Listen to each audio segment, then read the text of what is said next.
సిద్దిపేట జిల్లా హుస్నాబాద్ లో క్రిస్మస్ వేడుకల్లో పాల్గొని క్రైస్తవులకు ప్రభుత్వం తరపున క్రిస్మస్ కానుకలను పంపిణీ చేసిన మంత్రి పొన్నం ప్రభాకర్.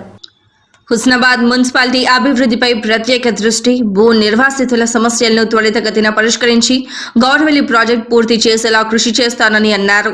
హుస్నాబాద్ నియోజకవర్గాన్ని నిర్లక్ష్యం చేయనని క్రిస్మస్ సాక్షిగా చెప్పారు. రాజకీయాలకు అతీతంగా హుస్నాబాద్ ప్రాంతం అభివృద్ధికి కృషి చేస్తానని, 24 గంటలు నియోజకవర్గ ప్రజలకు అందుబాటులో ఉంటానని, క్రైస్తవుల సమస్యలు, ఇబ్బందులను పరిష్కరించి వారి హక్కులను కాపాడుతానని అన్నారు. కానీ ఈ రోజు నేను మళ్ళీ చెప్తా ఉన్నా, రాజకీయాలకు అతీతంగా ఏ పార్టీ ఉన్నా అందరం కలిసి ఈ నియోజకవర్గం లోపల 3 జిల్లాలు ఉన్నాయి.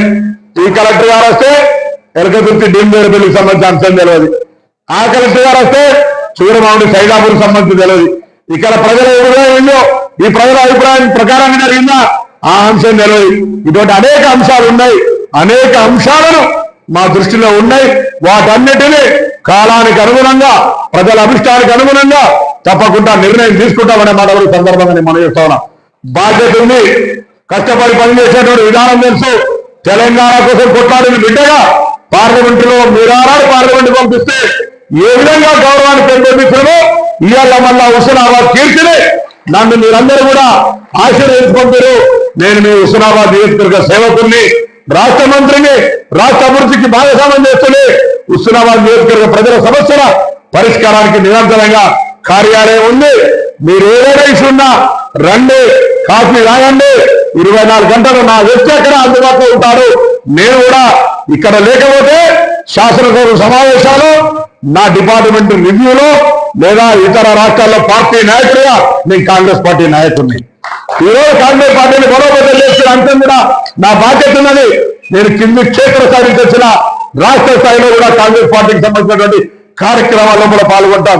కాబట్టి ఇక్కడ ఉండబడేటువంటి వాళ్ళందరూ కూడా అయ్యో మమ్మల్ని రాలే కలవలే చూస్తూ ఉన్నారు. నేను ఏదైనా పొద్దున నుంచి రంజాన్ టిఫిన్ కూడా చేసేటువంటి అవకాశం లేకుండా పొద్దున గుడికి వెళ్ళామంటే కంటిన్యూగా పోతానే ఉన్నాం.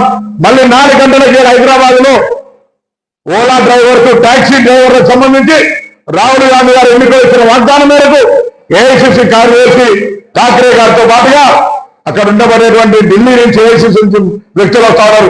4:30 గాంధీభవన్లో మీటింగ్ ఉంది. అయినప్పటికీ ఈ యొక్క ప్రాధాన్యత, క్రిస్మస్ వేడుకల ప్రాధాన్యత, నిన్న గౌరవ ముఖ్యమంత్రి గారు ఇచ్చినటువంటి మాట, వారు మాట్లాడినటువంటి సందేశాన్ని మీరు చెప్పినారు. తప్పకుండా ముఖ్యమంత్రి గారు నోటీస్ చేసిన మాట నేను ప్రత్యేకించి మళ్ళీ చెప్పాల్సిన అవసరం లేదు. క్రైస్తవులకు సంబంధించినటువంటి సమస్యల మీద, క్రైస్తవులు ఎదుర్కొన్న ఇబ్బందుల మీద, మీకు రావాల్సిన హక్కులకు సంబంధించి నేను కూడా మీ ప్రతినిధిగా మీతోటి ప్రశంస పొందే విధంగా నా కార్యక్రమం కొనసాగిస్తానని మనం చెప్తాం. ఏం చేస్తా ఏంటి అనేటువంటి తప్పకుండా రివ్యూ చేస్తాం. గతం అందరికంటే కూడా మీకు ప్రశంసింపబడేటువంటి ఒక వ్యవస్థను నేను కలగజేస్తానన్నమాట మనం చేస్తా ఉన్నా. కమ్యూనిటీ హాల్ కావచ్చు, లేదా మీకు సంబంధించినటువంటి నేను జిల్లా కలెక్టర్ గారు కోరుతా ఉన్నా, వెంటనే ఆర్టీఓ గారికి ఆదేశాలు ఇవ్వండి. ఒక జాగర్ వాళ్ళందరితో కలిసి ఒకటి కమ్యూనిటీ హాల్కు జాగర్ ఒక సెలెక్ట్ చేయమని చెప్పండి.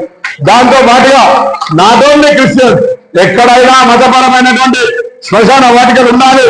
ఎవరికి సంబంధించి గ్రామాల్లో గతంలో కులాల వారిగా శ్మశాన వాటికలు ఉండేవి.